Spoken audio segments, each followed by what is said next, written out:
Juan Carlos Liendo, exdirector nacional de inteligencia DINI. Coronel Juan Carlos Liendo, muy amable como siempre, gracias por atender esta comunicación con RCR, Red de Comunicación Regional. Muy amable, buen día, ¿cómo está usted? Buen día, José. Un gusto estar en tu programa. Bien, en la madrugada del día domingo, 18 de mayo, en la frontera con Colombia, en la zona de Putumayo, en la región Loreto, se habría producido un enfrentamiento entre una patrulla militar de nuestro país con integrantes de la conocida GAOR, Frente 48, que es los grupos armados organizados residuales de la FARC. Usted tiene buena información, ayer he tenido oportunidad de revisar la información que usted comparte. ¿Cómo han ocurrido estos hechos, por favor? A ver, la información es genérica, está corriendo en redes sociales, y lo que yo sí podría comentar es que se están ya realizando operaciones en la zona del Putumayo. No ¿Ya? hay precisión, no hay información oficial, es información que circula.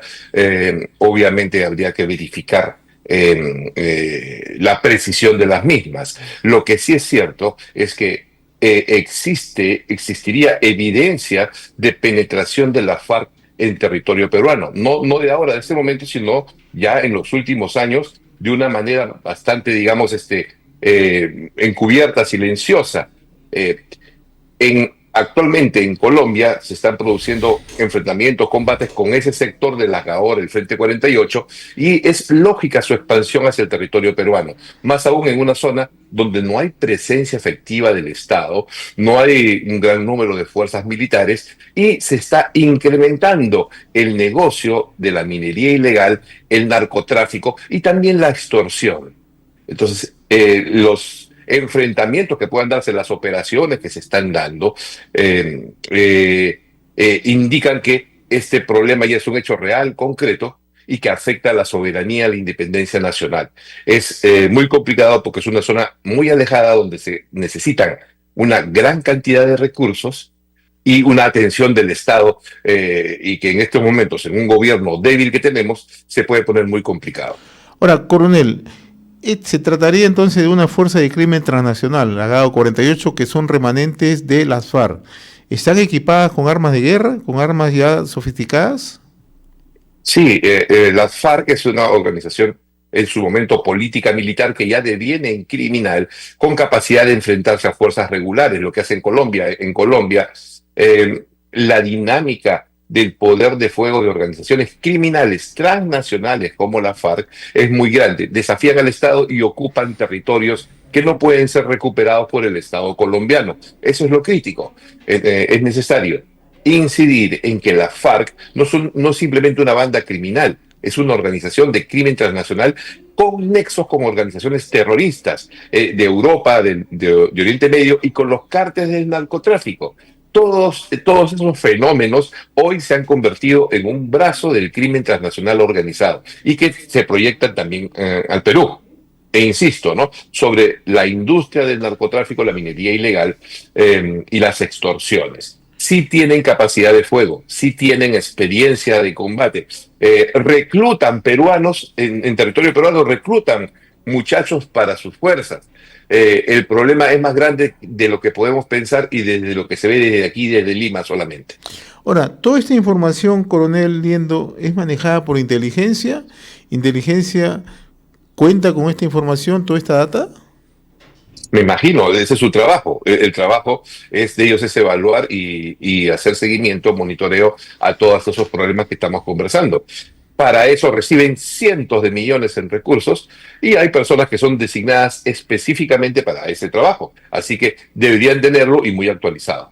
Ahora, esta presencia de la GAOR 48, que son remanentes de las FARC colombianas, ¿solamente actúan ellos o ya, de acuerdo a la operatividad que se tiene, que están trabajando con carteles tanto peruanos como colombianos?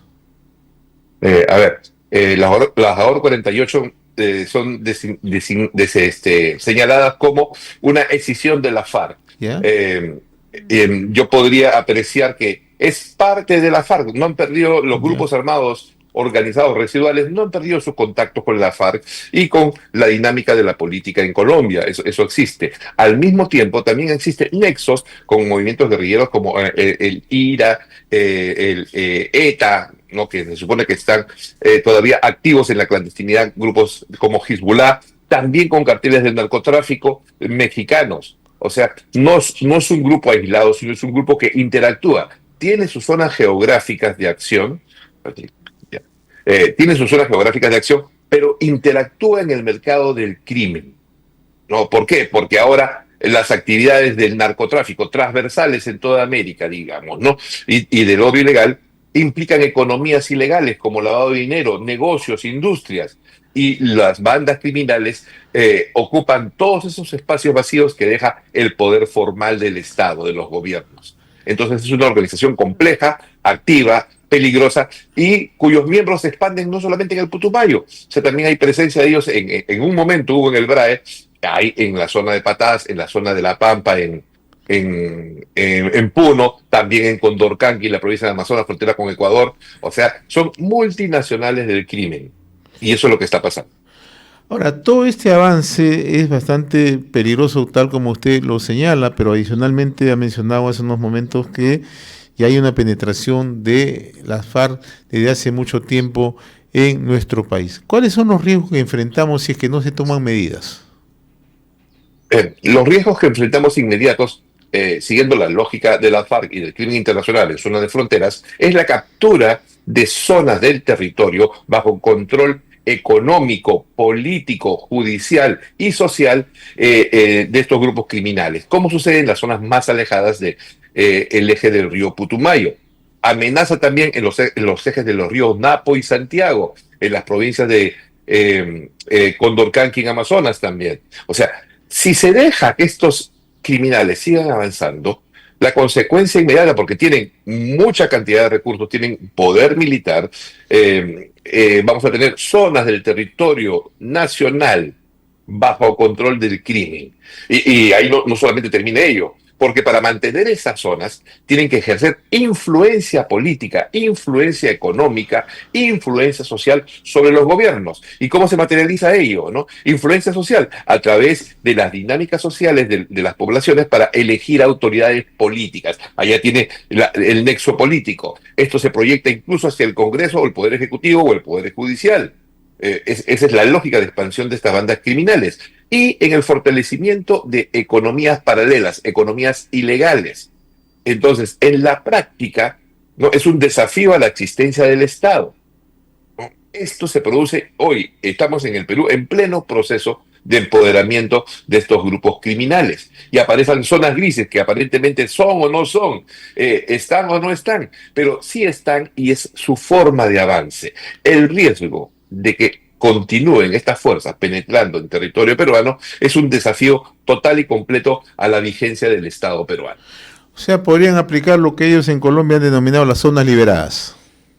Sí, definitivamente, en el Perú ya hay zonas liberadas, pero aún tipo gris, que no se ven claramente. Estas zonas liberadas van a ser luego zonas evidentemente controladas por cárteles. Ejemplo, ¿no? Ejemplo, México. En México la organización administrativa política de los Estados Unidos mexicanos, o sea, corre al ritmo del control de las diferentes bandas, de las guerras que hay entre ellas. Administran política, administran justicia, administran economía. Eso lo vemos diario en las noticias. Obviamente a su modo, al modo criminal, con ejecuciones, asesinatos, extorsiones, lavado de dinero. Eso sucede ya en México. En Colombia, por decir, en Colombia nadie puede viajar por tierra, como si aquí hiciéramos un ejemplo, ¿no? De Lima a Cusco a Ayacucho, o de Ayacucho a Andahuaylas a Apurímac. No pueden viajar por tierra porque las zonas rurales están controladas por la FARC. Entonces tienen que o pagar peaje y someterse a la autoridad política, judicial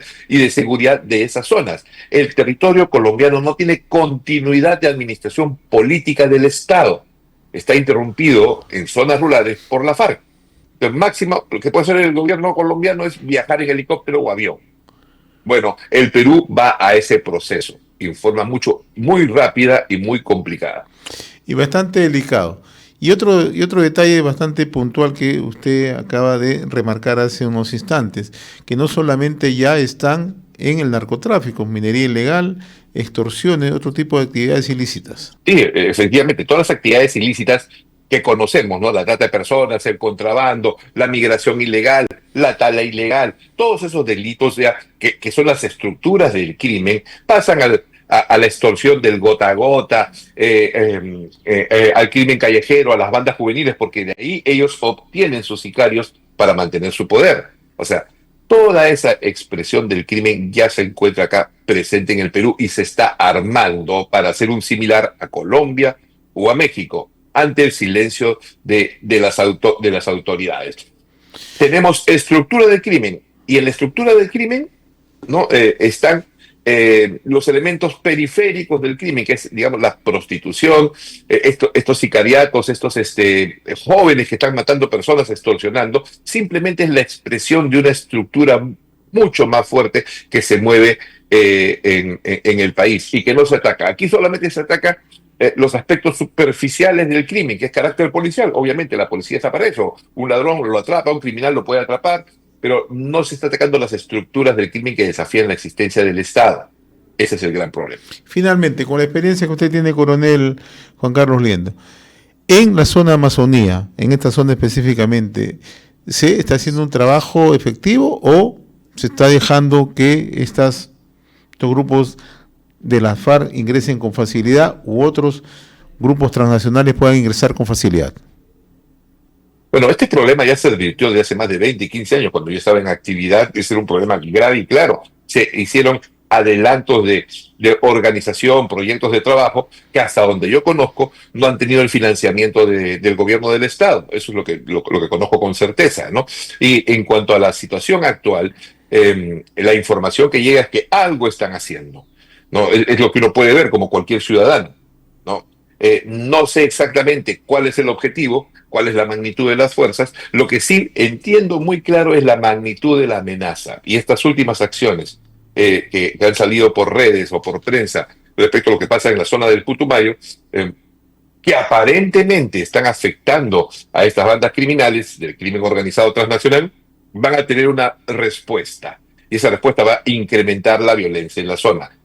Yo sí puedo opinar que es muy posible que estemos viendo en las próximas semanas, meses, una escalada de violencia o una escalada de incremento de presencia de la FARC en nuestra Amazonía, en la región Loreto. Eso va a ser muy complicado. Coronel Juan Carlos Liendo, yo le agradezco como siempre la amabilidad que he tenido con RCR, Red de Comunicación Regional. Siempre es un gusto dialogar con su persona, muy amable. Un gusto, José. Buenos días. Buen día.